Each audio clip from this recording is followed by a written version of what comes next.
देश र समाज परिवर्तन भाषण र बोलीले होइन, साहस, आत्मविश्वास र सक्षमताबाट मात्रै सम्भव छ।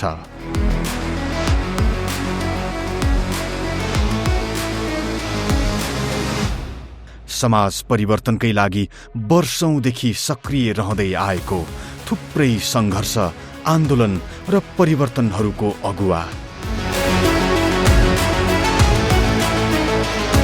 जनताकै बीचमा उभिएर दिगो समृद्धिको संकल्प गरिरहेको एउटा नाम, सतीश कुमार सिंह।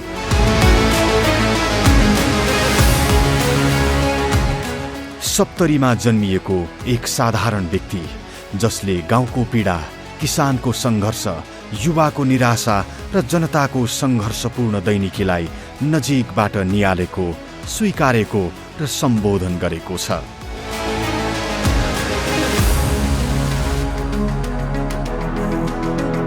स्थानीय तहको नेतृत्व सम्हाल्दा गरेका समृद्धि र सुशासनको अभ्यास होस् या त मधेसको मुख्यमन्त्रीको रूपमा निभाएको कुशल भूमिका, सदैव उहाँको स्पष्ट सन्देश थियो, सत्ता होइन सेवा, पद होइन काम र परिणाम, कुर्सीमा सुविधा होइन जिम्मेवारी।